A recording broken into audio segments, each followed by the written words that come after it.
بسم اللہ الرحمن الرحیم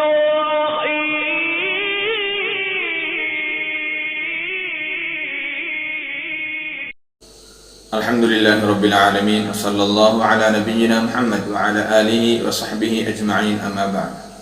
عبداللہ بن ابی بکر بن حازم رحمہ اللہ سے روایت ہے کہ رسول اللہ صلی اللہ علیہ وسلم نے عمرو بن حزم رضی اللہ عنہ کے لیے جو مکتوب تحریر فرمایا تھا اس میں تھا کہ قرآن کو صرف پاک لوگ ہی چھوئیں گے۔ اسے امام مالک نے روایت کیا ہے۔ اس حدیث کا مفہوم یہ ہے کہ جب عمرو بن حازم جو نجران کے قاضی تھے ان کے لیے جب آپ صلی اللہ علیہ وسلم نے خط لکھا، لیٹر لکھا جس کے اندر شریعت کے کچھ احکام تھے، شریعت کے کچھ امور کے بارے میں تھا جیسے صدقات ہو، دیت ہو، ان تمام امور کے ساتھ ساتھ جو ہے ایک تحریر لکھا تھا، اس کے اندر لکھا ہوا تھا کہ قرآن کو صرف پاک لوگ ہی چھوئیں گے۔ ابھی یہاں پہ میں نے حدیث سے بیان فرمائی کہ بہت سارے لوگوں کو اس کے اندر بہت سارے شک و شبہ ہے کہ قرآن کو چھونا یا نہ چھونا، کیسے چھونا چاہیے، قرآن کو کس حالت میں چھونا چاہیے نہیں چھونا چاہیے۔ تو میں بہت تفصیل نہیں بتاؤں گا، اس کے اشکالات پر نہیں جاؤں گا۔ میں سادہ سیدھا ایک بات بتا دیتا ہوں کہ قرآن کو جو ہے جس کا حدیث کا مفہوم بہت سارے محدثین نکالتے ہیں لا یمسہ الا المطہرون، تو اس کے اندر جو ہے صرف پاک لوگ ہی قرآن کو چھوئیں گے۔ تو یہاں پہ ہمیں سمجھنا چاہیے کہ طاہر جو ہے اس کے چار معنی آتے ہیں۔ پاک ہونا، طاہر جس کا معنی ہے پاک ہے، اس کے چار معنی آتے ہیں۔ سب سے پہلے یہ ہے کہ طاہر سے مراد جو ہے مسلمان ہے۔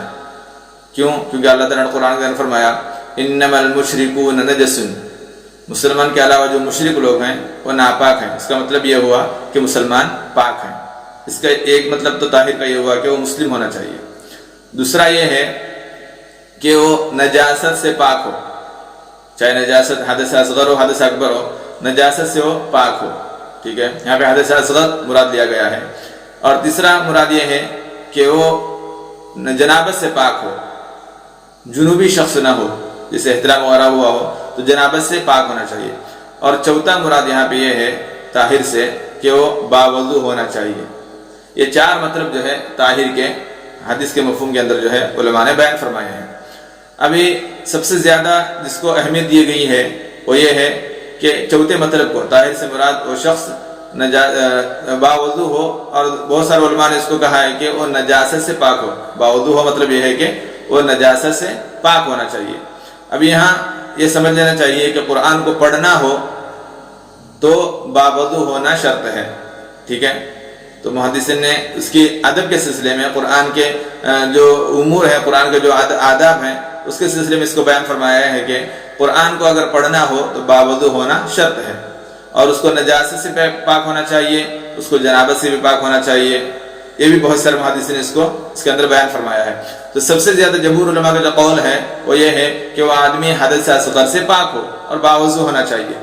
اب یہ قرآن کو چھونے کے سلسلے میں یہ بات آتی ہے تو میں اشکال نہیں بتا رہا ہوں، بس اس کو جو بات حدیث میں تھی اس کو میں بیان کرتا جا رہا ہوں، کوئی اس کو اشکال نہ سمجھے اور کوئی اس کو اختلافات میں نہ لے کے جائے۔ ٹھیک ہے، تو سب سے پہلے میں یہی بات بتاتا ہوں کہ اس کو اختلافات کے اندر نہ لے جائے۔ میں بس یہ حدیث کا مفہوم ہے اس کو میں بتاتا جا رہا ہوں، کیونکہ میں جو کلاس کرتا ہوں وہ حدیث ہے، ایک حدیث پڑھتا ہوں، اس کی مفہوم ہے، اس کی جو تشریح ہے اس کو بیان کرتا ہوں۔ کوئی اشکالات اور کوئی اختلافات کے اندر میں کسی کو نہیں لے جانا چاہتا۔ ٹھیک ہے، اب یہاں پہ قرآن کو چھونے کی بات آئی تو بہت سارے علماء نے فرمایا کہ قرآن کو چھونا یہ ایسے چھو سکتا ہے کہ کسی آڑے کی بنا پر، کوئی ہاتھ کے اندر کوئی چیز ہو تو اس کے اندر کوئی جیسے ساکس ہو یا کوئی چیز پکڑ کے اس کے ذریعے ہاتھ کو قرآن کو چھوئے تو یہ جائز ہے، چھو سکتا ہے، اسے قرآن کو ضرورت کی بنا پر پکڑ سکتا ہے۔ اور بہت سارے علماء فرماتے ہیں کہ یہاں پہ قرآن کو چھونا مراد ہے۔ قرآن سے مراد کیا ہے؟ جیسے کوئی پہلے زمانے کے تختیاں تھی، کسی تختی کے اوپر لکھا ہوا ہو یا کسی چمڑے کے اوپر لکھا ہوا ہو قرآن، یا کسی پیپر کے اوپر لکھا ہوا ہو، ٹھیک ہے، تو ان پیپروں کو، ان چمڑوں کو، ان تختیوں کو اٹھانا یہ صحیح ہوگا کسی آڑے کے بنا پر۔ کوئی چیز بیچ میں کوئی چیز رکھ کر، جیسے کوئی اوڑھنی ہو یا کوئی شال ہو یا کوئی ہاتھ میں ساکس پہنا ہوا ہو یا کوئی ٹاول ہو، ان کے ذریعے پکڑنا یہ جائز ہوگا، صحیح ہوگا ضرورت کے بنا پر۔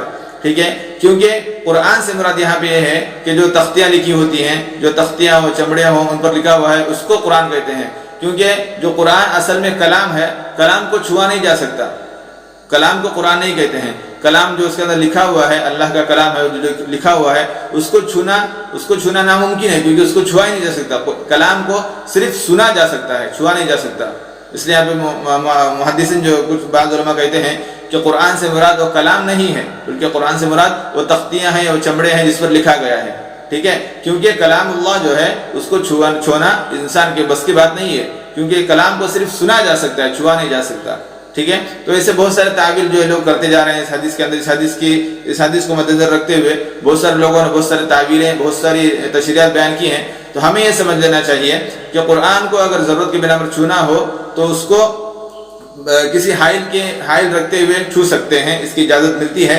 اور دوسری بات یہ ہے کہ قرآن کے ادب کے ساتھ ہو، قرآن کے آداب اگر ہم چاہتے ہیں، قرآن کا ادب کرنا چاہتے ہیں، قرآن کی تعظیم کرنا چاہتے ہیں، تو قرآن کو بغیر وضو نہ پڑھے۔ قرآن کی تلاوت کرنا ہو تو بغیر وضو قرآن کی تلاوت نہ کریں۔